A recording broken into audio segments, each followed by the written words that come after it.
He was known as the King of Prussia. They knew he was a deadly smuggler. He fought the good king's men. They could not reach him. No one could beat his famous clan. He was known as the King of Prussia. 'Twas the year 1807. Porphyria was his den, carved out by his men. His exploits reached across the seas, bringing many good men to their knees. He was known as the King of Prussia.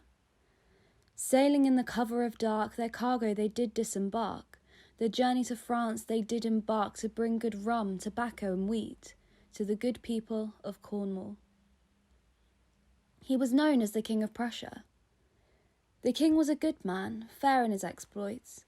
The lawmen did not agree, and so their chase began. From coast to coast his name was known. All who did roam would know the great King of Prussia.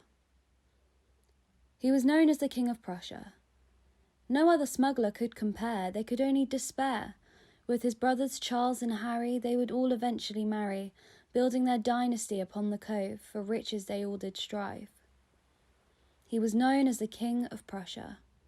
Smugglers now gained much acclaim. Many historians would declaim, from sea to cave to home, he made his fortune. The law had their misfortune. He was known as John Carter.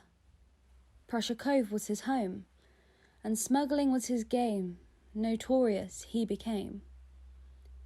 He was known as the King of Prussia, John Carter. But no one knows where he remained. When his smuggling ended, fortune became a tender. His smuggling days are long gone. He eventually was outdone. Historians do remember the name John Carter. Many now see him as a martyr. He was a symbol, not a man. For the Cornish smuggler, he was a rebel and a rogue. Many do romanticize for the great King of Prussia. Cornwall is smuggling, and smuggling is Cornwall. As much as pirates and mines to smuggling, Cornwall is bound. He was known as the King of Prussia.